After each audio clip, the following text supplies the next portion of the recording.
Hello, and welcome to the month of Spooky 2024. Scary stories are a part of life.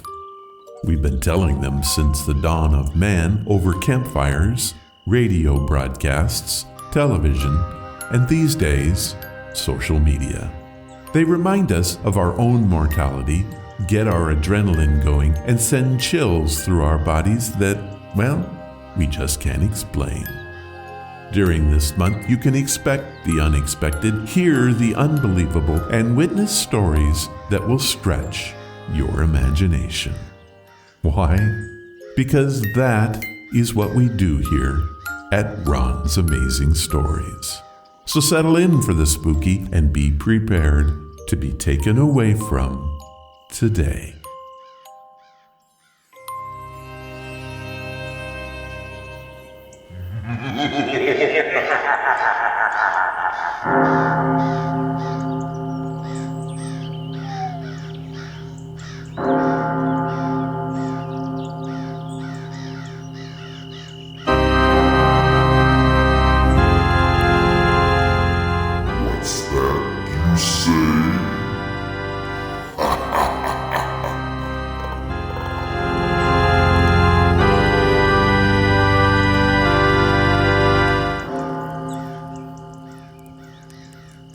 Hello, and welcome to the podcast.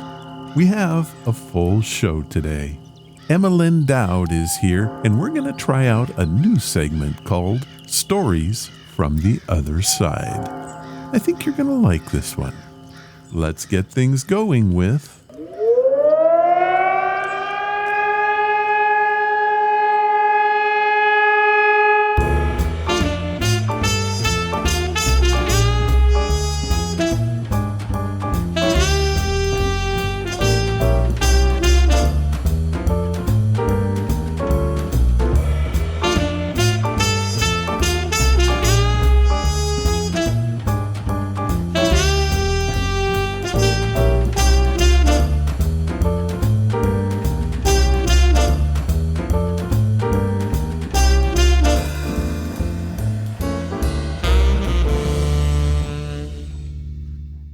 The other day, I thought, being creative is what I do. I like to think that it brings new folks in and old listeners back. That is true. I have been doing it since 2011, and over the years I've done some things that have hit and some that have fell on deaf ears. That bad, huh? But there's always some rhyme to my reason. And this segment attempts to give some insight into how my brain works. Alrighty then. So, the other day, I had one of my thoughts. It all stems from the classic Peanuts cartoon that plays every October. It's called It's the Great Pumpkin, Charlie Brown. This is the beloved animated special that first aired in 1966 and has become a cherished Halloween tradition for many families, including mine. In fact, I doubt I've missed a year watching this one. It was conceived by Charles M. Schulz. The Great Pumpkin was first introduced on October 26, 1959, and Schulz subsequently reworked the premise many times throughout the run of Peanuts, notably inspiring the television special. Linus Van Pelt, the character most associated with the Great Pumpkin, believes with unwavering faith that this larger-than-life figure emerges from a sincere pumpkin patch on Halloween night, bearing gifts for all the children. Despite facing ridicule and doubt from his peers, Linus remains steadfast in his belief year after year. This unwavering faith, despite the lack of evidence, has made the Great Pumpkin a symbol of both earnest belief and the potential pitfalls of blind faith. So, I had to know if there was any truth to the Great Pumpkin. Linus was constantly telling anyone who questioned the idea to check the record. So, I went to find this record. What I found was that there's a contest held each year to record the biggest pumpkin, but not the visits of a kind-hearted, sentient gourd who gives gifts to all the children. In 1996, Burlington Northern, number 9297, was dubbed the Great Pumpkin because of its orange paint scheme. This nickname has stuck, but the huge locomotive has never appeared in a pumpkin patch or handed out swag. Also, unlike other urban legends, the Great Pumpkin wasn't based on any occult ceremonies. Actually, a bit disappointing. Ultimately, the truth behind the Great Pumpkin lies in its exploration of faith, hope, and the enduring power of belief, even in the face of skepticism. Well, there are my thoughts for this time. I hope you found them entertaining. All ideas expressed in this segment are mine and fall under the Conventional Expression Copyright Act and are therefore subject to ridicule and praise, as the case may be. Feel free to offer any feedback and thoughts that you might have on the main website. I want to hear what you think.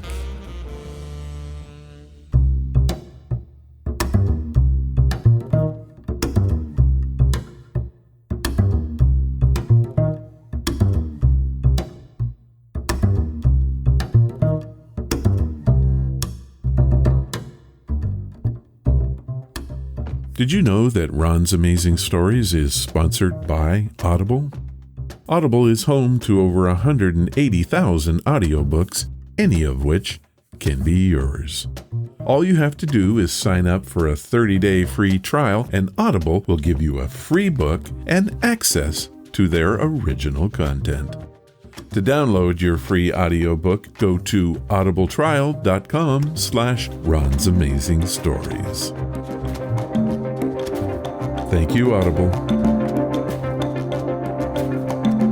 And now, it's time for your stories. These are your stories, sent by you, for you.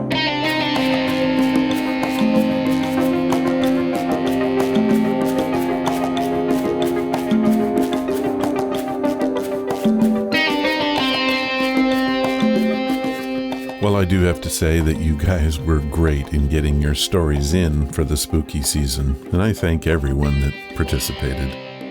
Our first one this time comes from Heather Flowers, who lives and writes in Orchard, Washington, right here in my own backyard. Heather has sent in this fiction tale that she has titled Roadkill. My name is Ralph, and I took a deal with the devil last year. I know it sounds bad, but I spent a lot of time thinking it through, and I got everything I ever wanted. I thought about becoming invisible. Invisibility is a sucker's game. You can take something, but you still have to worry about being heard, being bumped into, all that nonsense. You really can't do anything fun. So me, I chose to become unnoticeable. Wherever I go, I slip out of people's minds. I can stand right in front of them and they won't do a thing. I can punch someone in the face and they'll just keep walking. It's great. In fact, if you've ever found a random bruise or cut on your body with no idea how it got there, that was probably me. I spent all my time traveling. After all, what's the point in staying in one place to work if I can just steal anything I want? I went to forbidden places, took famous art. I even had lunch with the president. Oh, and you won't believe what's really under Area 51. I know what you're thinking. You'd think it gets lonely. But I can talk to people all day. It doesn't matter to me that they never talk back. After all, I've never needed anyone. Well, until today. I had just had lunch at a sushi restaurant. The numbness started in my arm and spread outwards. I could feel my face start to bloat, and then it became difficult to breathe. At first, I thought it was nothing, but soon my entire body felt wrong. I could barely even see out of my eyes. Turns out, I was allergic to lungfish. Who knew? I obviously needed to get to a hospital, and I started yelling, hoping someone would hear me. Anyone. But of course, I was ignored. I stumbled into the crosswalk, fell to the ground, face on asphalt, unable to move or even breathe. I turned my head just in time to see a green light. The last thought I had before the car rolled over my spine was, they'll never find my body. Heather Flowers, Orchard, Washington.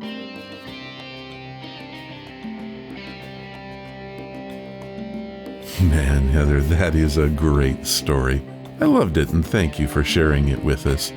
It isn't scary, but I think we can all agree that it naturally belongs on a podcast about amazing stories. I absolutely loved it. This next story is a short one from Dave Wattles from North Carolina. Dave writes, "Hello, Ron. I wanted to help you out with stories for the month of Spooky, and here is mine. It came from my childhood growing up in Springfield. Hope you can use it. Dave. I was spending the night at a friend's house as a kid, around 13 or 14 years old. My parents weren't home, so we decided to go out and do some ding-dong ditching. That's a game where you ring doorbells, then run and hide. We got home from this about 1 or 2 in the morning. Cue our doorbell ringing. Naturally, we think it's the cops or a ticked-off neighbor. My friend had a small window that outlooked onto the porch that you really couldn't see into from the outside. So we took a peek at who was calling at such a late hour. Standing at the door was an old woman in a dress and a young boy in a weird newsy outfit. Both were dressed extremely out of period. It was the early 90s, and they looked like something we had seen on Gunsmoke reruns. Neither me nor my friend had seen them in the neighborhood before. We ducked down because we were a bit freaked. Then we got up enough courage to look again no less than 10 seconds later, and they were both gone. Nobody on the street walking away, no cars driving away. They were just gone without a trace. Needless to say, we didn't sleep well that night. Dave Wattles, North Carolina.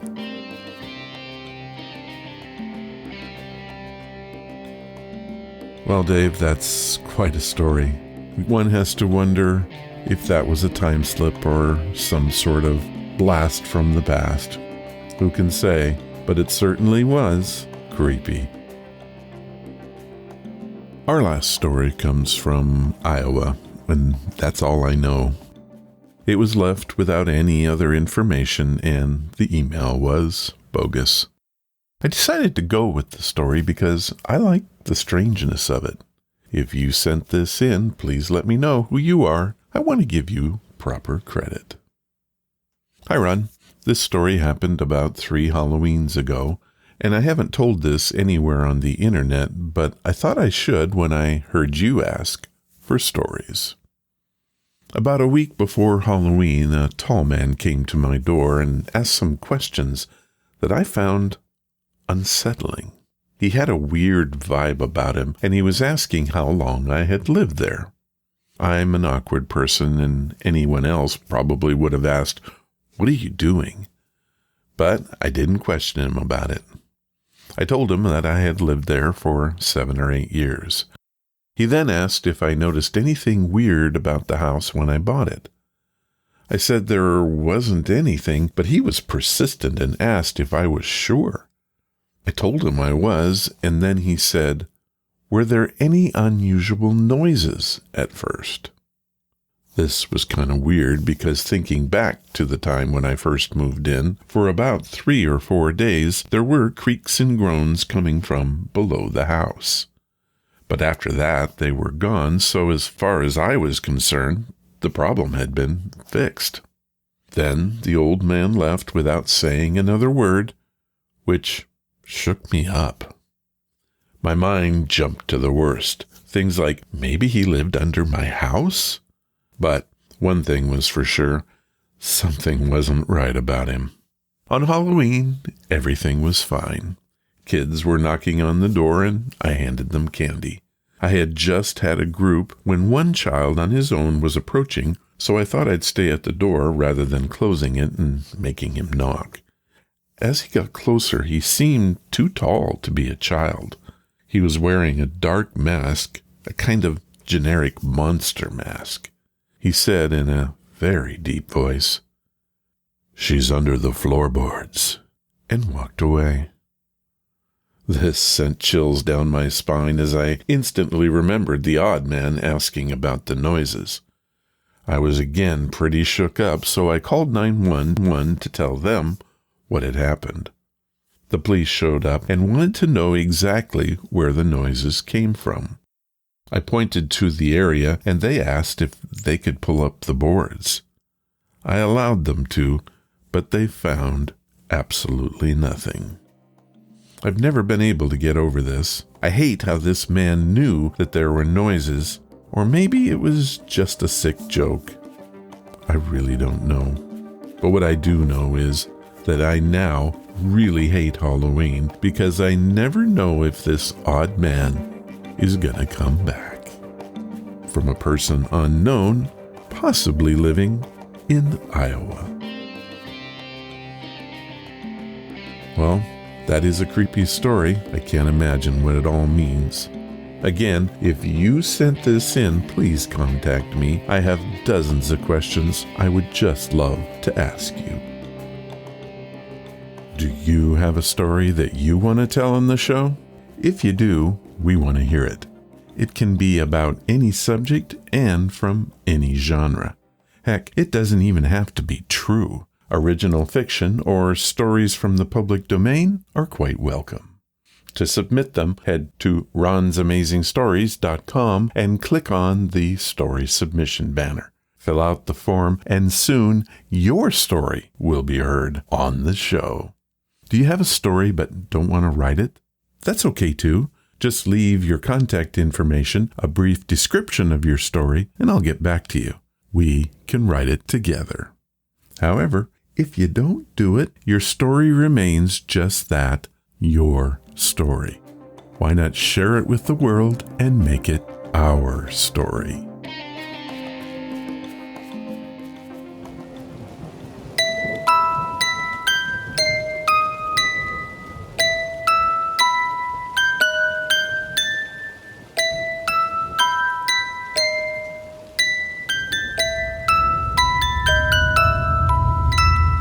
Stories from the Other Side with Emma Lynn Dowd. The air crackles with a chill as the veil between worlds thins. Shadows dance in the flickering candlelight, and a sense of unease settles upon all of us. Tonight, Emma and Ron delve into the macabre and explore the mysteries that lurk in the darkness. Join them if you dare.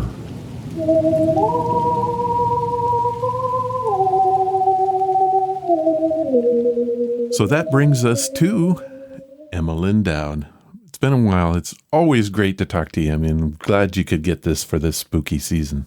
Yeah, it has been a while, and I miss it. I truly miss being on here. It's always been one of my things that I love to do, and I love hanging out with you guys, and of course you, Ron. I mean, you're the host of the show, so. The last time we did one was last Halloween. We did that bit on the doll, Yes. My mom's doll. Still get comments on that one. The doll was pretty crazy. I got to admit that. Doll was really crazy. The thing is, for me, lately I haven't been doing as many interviews on the show. More or less, I get the podcast out, and that's what I do.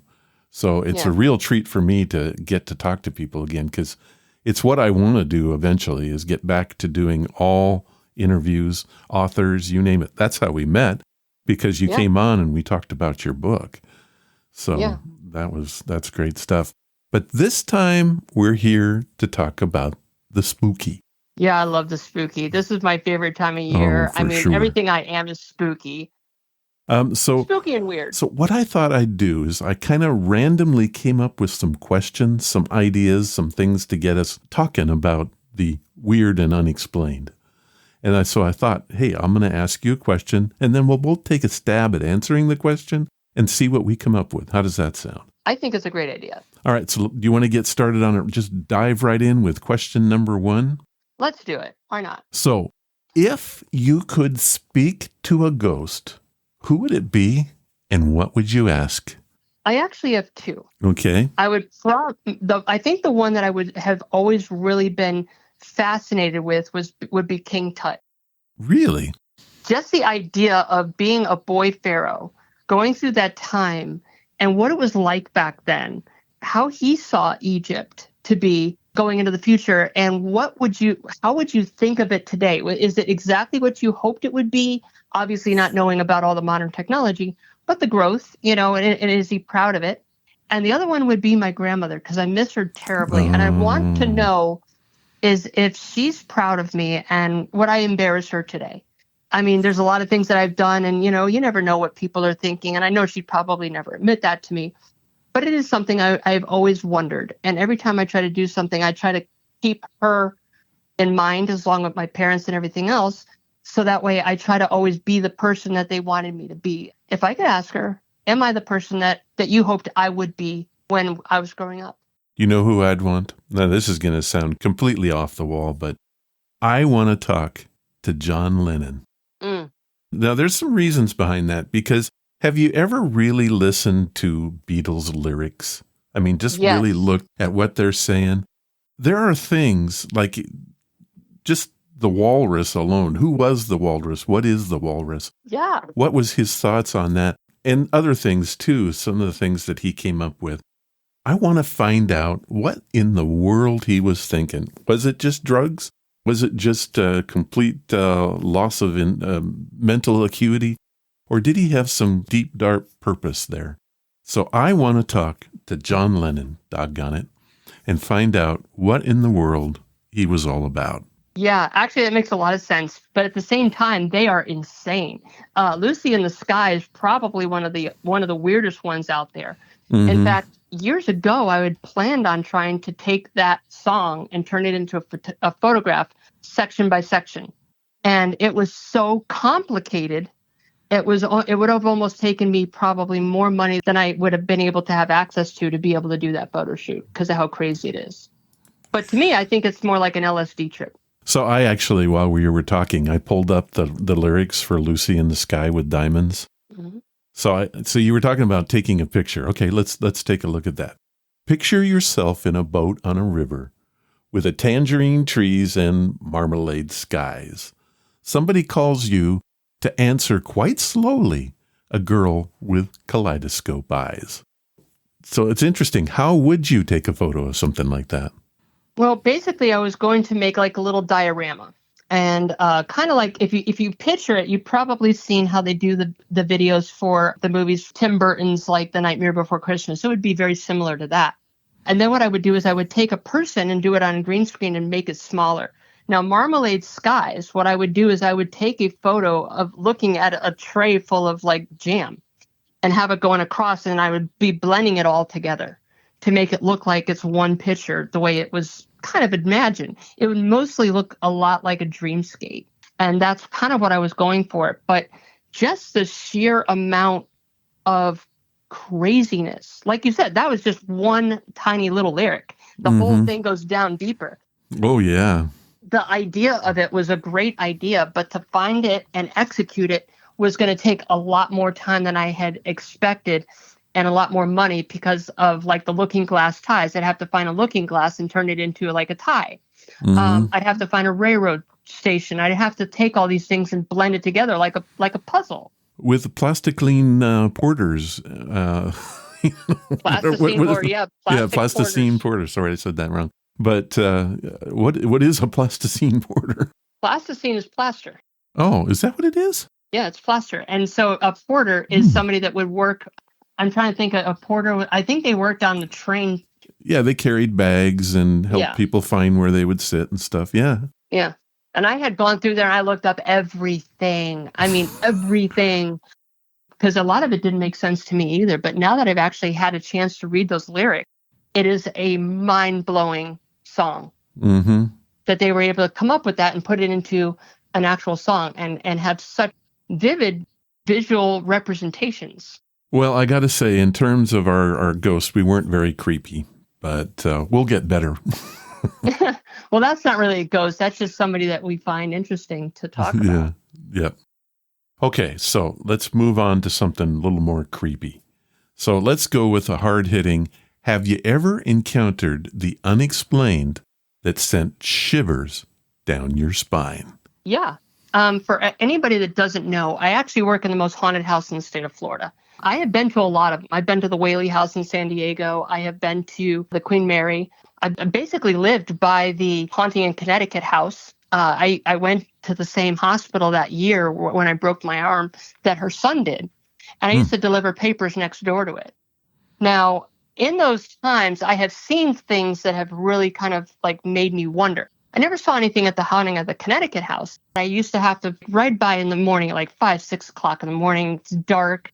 You know, I was on my bike. I was 9 years old, and I would have to deliver papers next door to it. So knowing what was going in the house definitely sent shivers up my spine and little hairs and stuff. But I got to tell you, I think the most incredible was probably the Green Lady Cemetery. Oh, and that was because I think we talked about this before, but it was like I was stuck inside of like a time warp where nothing was moving. So if you can kind of picture, you know what, we've all seen the Looney Tunes cartoon where that guy is like stuck in like a white nothing, walks around. He has that little horn in his ear, and it's playing like British music. It's a beat up one, and they give him a new horn. It happens to be like the devil's horn. So he hears all these weird things that freak him out. That's kind of what that feeling was. It's like I couldn't move, I couldn't see, I couldn't breathe, I couldn't do anything. And when I got to see this ghost just kind of manifest itself outside of the tombstone and manifest itself into an actual physical, what I thought to be a woman, and she just like floated on top of the grass. She never really touched it, just a little bit too high. And so she was like walking on air. And when she looked at me and came walking directly towards that colonial stone wall, it's about 4 o'clock. So in Connecticut, that's about dark time. You know, it would probably start to get dark around 3 o'clock in October. And so you're sitting there, it's dark, it's cold, the moonlight's shining. You see this ghost coming at you. She points at you. I mean, when she pointed at me and I looked into her eyes, that literally just went right down my spine. And I had never seen anything so intense in my lifetime. And then she went up to the wall. She got to the wall. She couldn't get past the wall. So she was like stuck there. And if you've ever seen any of these ghost stories, like I know Hallmark has when it's 3 beds, 2 baths, and a ghost, she can't leave the house. Well, this one can't leave the confines of those walls. And so when she got up there and was looking at me, I was probably maybe 6 feet from her. And then she gets to the wall, looks down, and just disappears. And when she disappears, everything came back to normal. It's like I'm back in like how we are right now. You can feel time. You can feel the energy. You can see the light changing and everything else. It's not like you're stuck in that one tiny little room with no exit. And that forever changed my life, because ever since then, I was trying to find if ghosts really exist. My grandfather, I swear to God, he saw it. He would never admit it, but he had to have seen it, and he wouldn't admit it. And so I went to my church and asked my church about the stuff. And because I went to a Lutheran school and it was a Lutheran church, they literally told me if I talk about this again or I start talking about it to other kids, they would expel me. So I was scared to do that. So I really had no outlet, and I really thought I was just going insane. And that bothered me until many, many, many, many years ago, until 1996. That's when I found the story of, it said, hauntings in Connecticut that my aunt had. And sure enough, in there is the Green Lady Cemetery. It pretty much marked out everything I saw that night from other people's experiences for over 50 years. Wow. I was like, okay, I'm not insane. And that's when I started to get into the paranormal. Well, I have a question for you. So where is the Green Cemetery? The Green Lady Cemetery is in Burlington, Connecticut. And it was not too far from where I was born. And right now, there are no stones left. Somebody went in there and completely took up all the stones. The first one there was Elizabeth Permetter. She died in 1799. And the rest of the people that were in there were either Revolutionary War or they were died from a yellow fever or some type of outbreak in 1812. Why would people take the stones? Just to be mean? Or I think so. Over the years, yeah, they just wanted to take a piece of the cemetery home with them. But the last one standing was Elizabeth's, and somebody actually took that stone. I can guarantee you she's haunting them to this day. But you could always tell where that stone was because the grass never grew and it was never green. It was always dead in a square right where her casket was. So if they ever find that stone, they'll know exactly where to put it. Okay, well, for me, it's really simple. The most unexplained thing I can tell is when I was walking my sister's dog in the park. It was August. It was bright, sunny, about noon, so the sun was right over my head. And I came around the ballpark section where there's a lot of baseball diamonds. I came around, and there was a shadow standing in the middle, right in the middle of the bleachers. And I don't mean in the middle, standing on top of it. It was standing. Top of it was on the top part of the bleachers, and the bottom was underneath. So it was running through it. And I was looking at this thing, and I'm going, wait a minute, this has got to be a trick, shadows. But the sun was going the wrong way because it was straight overhead, so there was no way for a shadow to form there. And there it was.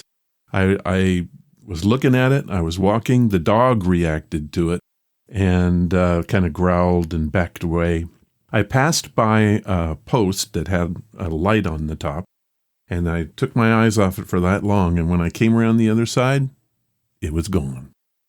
That led me to do a lot of research on that particular park. And it turns out that in the 40s, that park was an army base. And that particular section right there was a bus stop. And so my thought has always been that since that's the bus stop, I saw something from the past in that brief second. And boy, I tell you, it freaked me out. But that's mine. I can't explain it. Why in the world would a shadow be in the middle of a bleacher? Yeah, they shouldn't be. So physics-wise, that's impossible. Yep. And half of it being on top of the bleacher and the other underneath. The legs were underneath, the body was up at the top.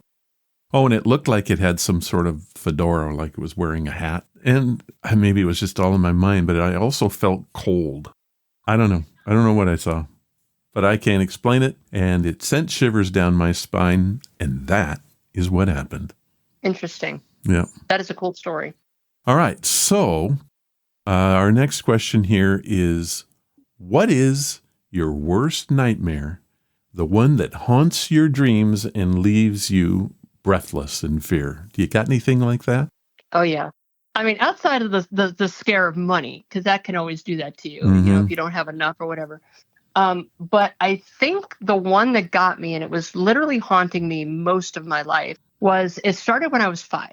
And I didn't quite understand what it was, but it was a night terror, and I would be completely frozen. So essentially, what it really was, in a nutshell, was being buried alive. But I can still remember, I wake up in a box that is completely pitch black. You cannot see anything. You could not see your hand in front of your face. I knew I was sleeping on a pillow, and I knew I was surrounded by some type of cloth. The bottom was not very comfortable. It did not have a mattress underneath it. It was simply metal or wood with a little pillow, and I did not know where it was. But at the same time, I could hear what I thought was something being pushed on the top of whatever I was in. And so as that started to happen, I started to feel colder and colder and colder. And have you ever been in one of those rooms where you literally cannot hear anything because it's so dense, the air's so dense? That's kind of what ended up happening. I couldn't hear anything. I couldn't feel anything. I couldn't see anything because the pressure from the dirt there. When I finally realized what was going on and I could not escape, I was screaming, I was hollering, trying to get somebody to hear me, but they couldn't hear me. As the time went on a little bit longer, the air started falling away, falling away, falling away. And I could start to feel how cold it was getting because in the ground, it's moist. It's not necessarily hot like we have it up here. Even if it's 90 degrees up here, it's always colder in the ground. And that's exactly what was going on. And I could feel that. I could smell that musty air coming in because it was from the water. And I knew that I eventually was trapped wherever I was, and then I slowly faded out, and that was where I wake up. Wow. Did this end? It didn't end. And it didn't end until I took a photo of the girl in the casket. I think I remember showing you that. And I even sent you some samples of it. I do remember that. That's really what did it. And basically what I was doing was emasculating it. I brought it to life and basically said, you know what? You have no control over me anymore. And that was it. I wasn't there. So it was like my body experiencing life and death. Well, it's funny that you kind of mentioned that it was started as a nightmare. My biggest fear is nightmares. As a kid, when I was growing up, right away when I first wake up, distinguishing, well, did that really happen? I would wake up and I would feel this strange presence in my room. Mm-hmm. Like there's somebody in my room, but I can't see them. And then in my mind, I would start adding things like I would look at the curtain, for example. And I would look up at the curtain. I'd say, well, there's some creatures up there and they're running around on the curtain. I would freak out. Or I would see a dark lady in a black dress standing in the corner of the room just staring at me. And of course, that was a quick run to my mom and dad's bedroom saying, hey, there's a lady, and standing in my bedroom. And they would kindly come look, but of course, there was never anything there. So these nightmares that I would have, they got tired of hearing about them. And I kind of just had to live with these things. Mm-hmm. And this dark lady would be there in the corner of the room. And I was just absolutely terrified every time I saw her. And in the end, I don't know if any of it was real or if any of it meant anything. But to this day, whenever I have a dream that you could label as nightmare, they're really hard for me to get over. Yeah. So for me, it's nightmares. Now, you did mention years ago, because we did something on this, was sleep paralysis. Mm-hmm. Do you think that could have any impact on that, or do you really just think it's just a nightmare? I actually went through a time when I was using what's called, you familiar with a CPAP machine? Yeah. Yeah, I had for a number of years, I had that. Now I just have a little mouthpiece I put in and it does the same thing. But I had this mask on. While I was doing that, these things were worse because I would literally feel like I was in the situation, not just seeing it. Or, you know how dreams, sometimes you're an observer? Yeah. When I was using the CPAP, I wasn't an observer. I could feel everything that would go on. And I would float through walls and I would find myself in caves. Or I would fly up into the sky and I would come down into these meadows and there would be creatures there and whatnot. And it all felt so real. And one of the most vivid for me was I was taken to this cave and I could feel this coldness, the dampness. And I made my way through this cave and sitting there in the middle of a bay that this cave kind of dumped into was a pirate ship. And I could see the pirate ship. I could feel the pirate ship. And out in the muddy area where, the shore where the waves come lapping in, it wasn't sandy. It was kind of muddy and gross. And there were bones sticking up from the ground. And I could see all this stuff, feel all this stuff. And I felt like I was there. Eventually, when I stopped using the CPAP machine and I started using the mouthpiece, all went away. Stopped. Interesting. So it's still, to this day, though, it's nightmares for me. Yeah. That's what it is. Interesting. All right, I got one more question for us. Okay. And I think this one could be a little bit fun. Imagine you're trapped in a haunted house. What is your strategy for survival? So this is kind of interesting. I'm the volunteer coordinator at the Hernando Historical Museum Association, which, like I said earlier in the show here, it's the May Stringer House, which happens to be it is the most haunted house in the state of Florida. Well, there was this one time where this lady needed to go to the bathroom. Now, this is a 100-something-year-old house. You know what I mean? It's like 150 years old. And it's got most of the original doors on it. And the doors didn't always work the way that you'd expect them to work, obviously. I mean, they're old. Well, this lady went to the bathroom and tried to get out, and she couldn't. And she flipped out, and she screamed, and she literally thought she was being captured in there by a ghost. Oh, no. All she had to do was turn the knob the opposite way. You actually have to turn it towards the jamb, not away from it like you do most doors when you try to open them up. So she came out, lost it, ran right out the door, and said she was never coming back. So that is what you don't do. Basically, I think one of my things that I try to do is if I would be trapped in a haunted house, I would try to convince myself, and it is for the most part true, that they really have no control over me unless I let them have control over me, meaning that I have to use my own free will. With that in mind, I would try to talk myself down out of the fear, because just because you see something doesn't necessarily mean it's real. There are, like Scrooge says it in the Christmas Carol, it could be a blot of mustard or a bit of undone beef or potato. So there are a lot of things that could literally impact your senses to make it real or not real. So what I would try to do is just try to de-escalate the fear, because the fear is not going to keep you safe. Fear doesn't do anything. All it does is just heighten the situation and makes you panic, so you can't think correctly. And then what I would try to do, I would try to find a logical way out of the house or wherever it may be, because nothing can truly keep you in there, right? I mean, you may have two doors, but there are windows. Can you open a window? Can you break through a window? I'm sure you can. And I'm sure there's something that you can literally use to shatter that window to get out of it. So I think the best thing for me to do would be try to come up with some type of alternative solution. Like, okay, maybe it's just the wind, or something. So that way I'm not concentrating on the fear, and the fear can't control my visions. And then I would look for logic, and that would be, how the heck do I get out? You never want to do what the people in haunted houses do: run to the basement in a old weird house, or run towards the where cemetery. They keep the chainsaws. Yeah, you don't do that. So basically, you just have to make sure that you find a logical place to get away from, and not an illogical place to get away. All right, I'm going to turn this on your head here. You ready for this? Yes. Okay, so that's all well and good.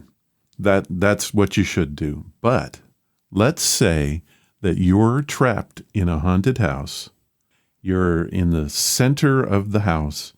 You can't go out of it in any way, and yet there are ghosts bearing down on you, all holding pickaxes. What do you do? You hope that there's a Casper? See, so I'm thinking my strategy for survival is I would try to figure out a way to arm myself with something that I could attack the ghosts with them as well. They've got pickaxes. There must be something that I could use to attack them. Yeah.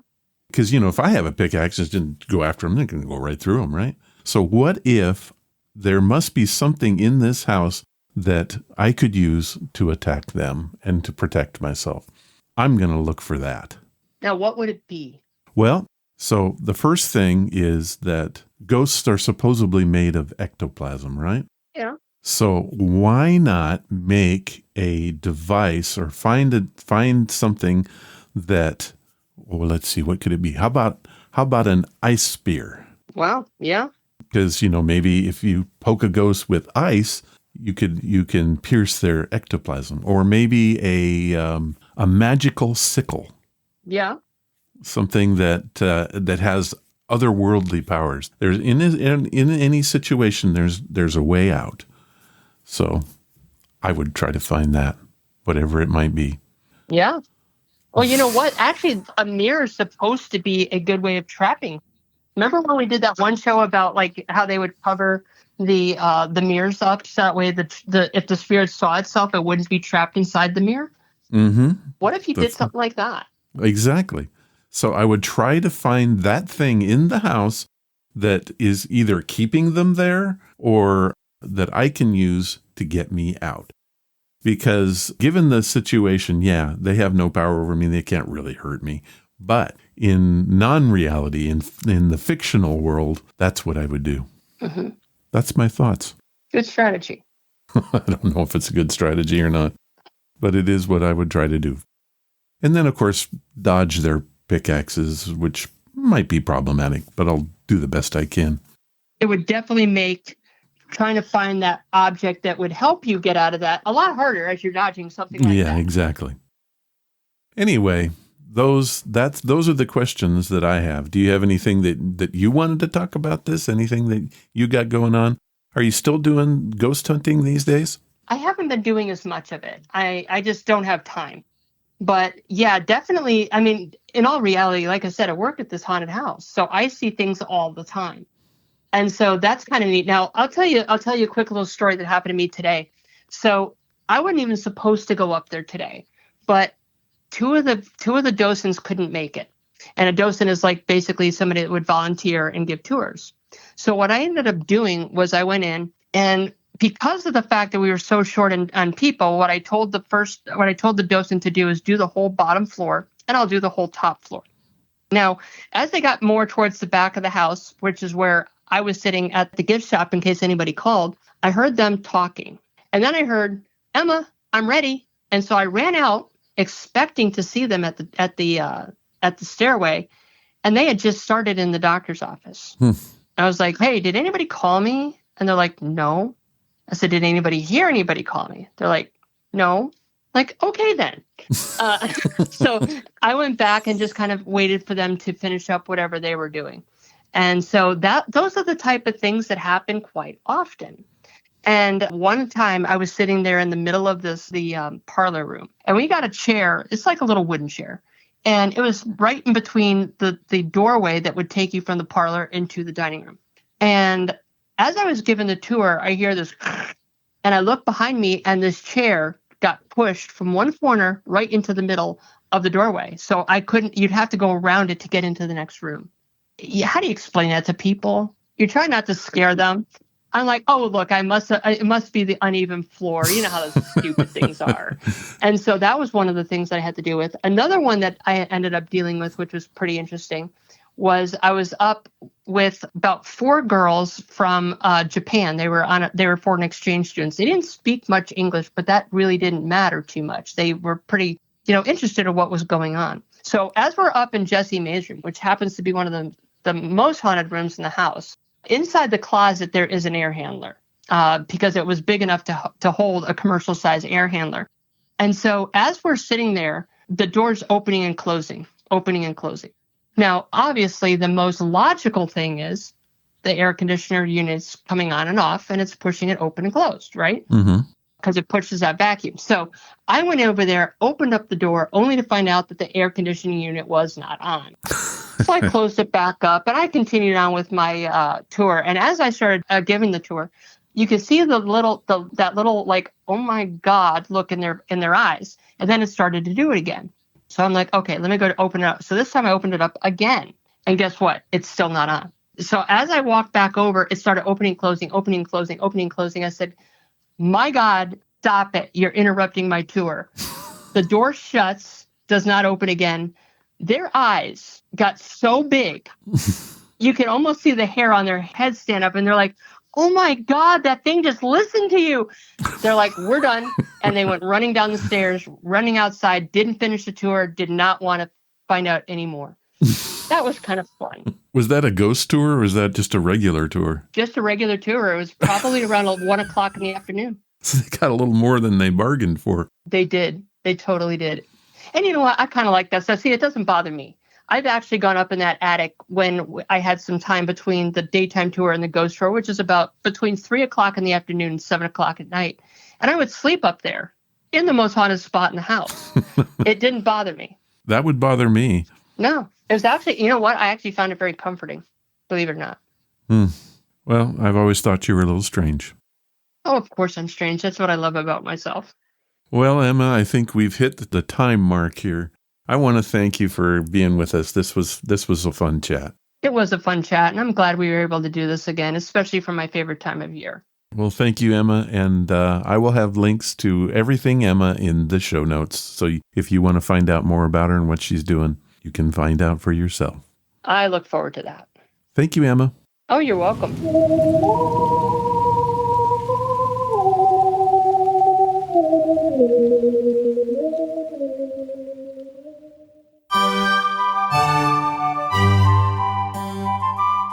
As read by. Amazing stories read by amazing people. This time on As Read By, we have two infamous stories from American folklore. These have circulated in many forms with many different endings, but the basics have remained.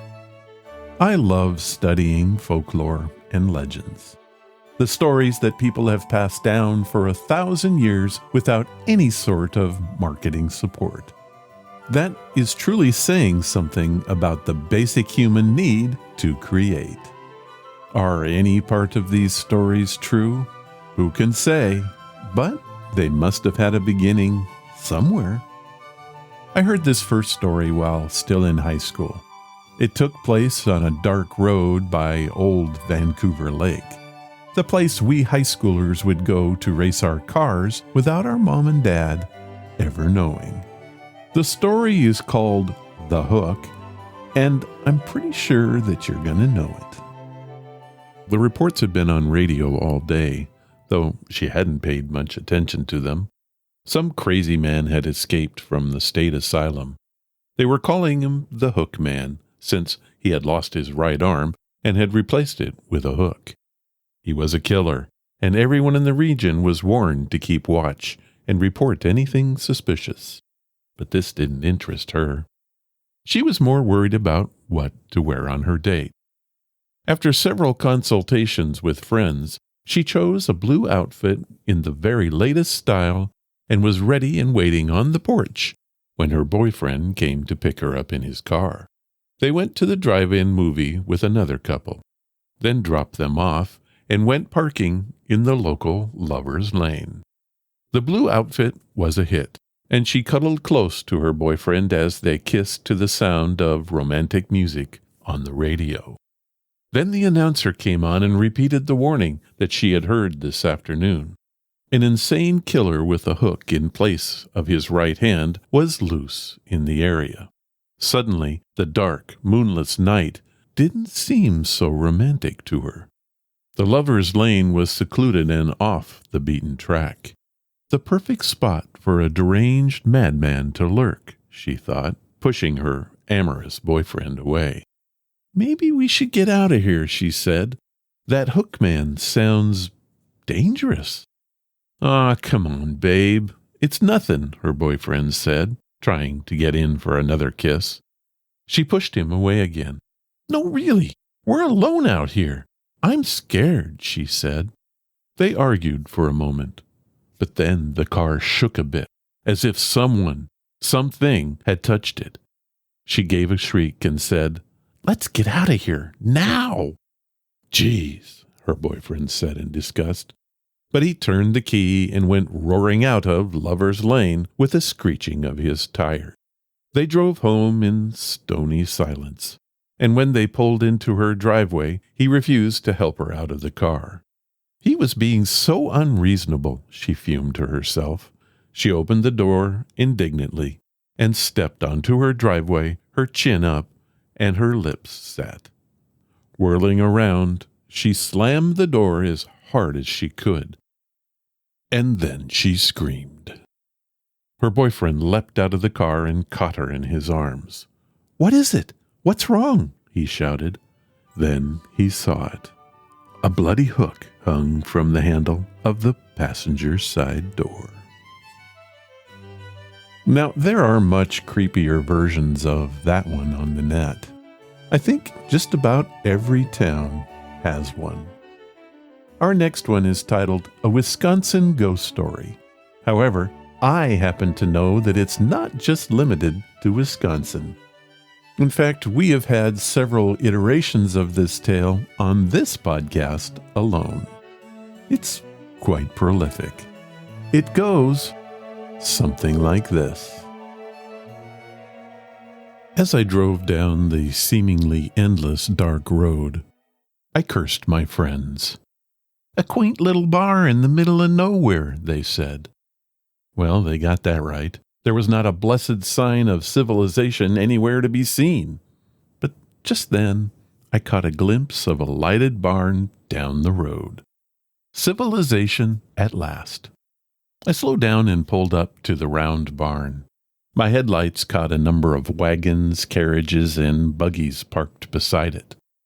They were obviously having an old-time barn dance, I thought, as I pulled in and made my way to the door. The party was in full swing as I stepped through the large double doors. The center of the barn was filled with swirling dancers dressed in costumes of yesteryear. These folks had obviously gone to a great deal of trouble to recreate an authentic barn dance.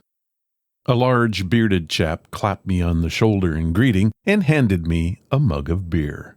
I took a sip and then gulped it down eagerly. That was the best beer I'd ever tasted. Then a dark-eyed beauty grabbed me by the hand and pulled me out onto the dance floor.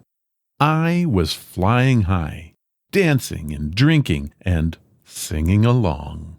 Around midnight, the band took a break, and I stood with my new acquaintances before a table lined with drinks. "Give us a toast to the night," giggled my inebriated beauty. "To a delightful night," I said loudly. "Good fortune and long life to everyone present." The crowd went silent when they heard my words. The stillness grew, flowing outward like a wave, until you could have heard a pin drop. As I glanced uneasily about me, I saw the skin slowly peeling away from the merry faces, until all that remained were bone, rotting skin, and staring eye sockets. The girl in my arms was nothing but a skeleton in a moldy blue dress. With a gasp of horror, I dropped my mug and leapt away from the skeleton. The mug hit the floor with a loud crash, and then the lights went out. I screamed in terror and stumbled backward, slamming into a damp, foul-smelling pile of hay. I frantically tried to find my way to the door. As my eyes adjusted to the darkness, I spotted the barn doors across the hall. I rushed towards them, withered and bony hands grabbing me as I ran. Then I was out in the moonlight and racing towards my car. I leapt inside and back down the lane as fast as I could go. My headlights caught the dilapidated barn with half its roof missing and the walls sagging inward. I slammed the car into gear and drove as fast as I could. Somehow I found my way back home and spent the remainder of that restless night sleeping with the light on in my bedroom. To this day, I have no idea where I was. I heard that folks in Vernon County sometimes hear strange music drifting through the hills at night, though no one can identify its source. In my mind, I can still see the bright, happy faces of the ghostly farmers dancing the night away in that old, rotten barn. Well, there you have it. 2 very recognizable stories from American folklore. It's my hope that you enjoyed them both.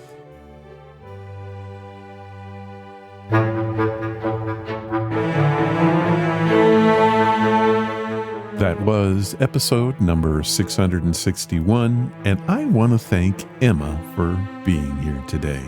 Also, Heather Flowers, Dave Waddles, and a guy from maybe Iowa provided our story. My sincere thanks to you all. If you want to follow the podcast or the blog, head to ronsamazingstories.com. There you will find any of the links I mentioned and how to contact us. Do you want to help the show? The best thing you can do is to tell your friends all about it, and please leave reviews or feedback wherever you listen. Clicking that follow or like button helps us grow. Thank you for listening, and I hope you come again to find out what are Ron's Amazing Stories.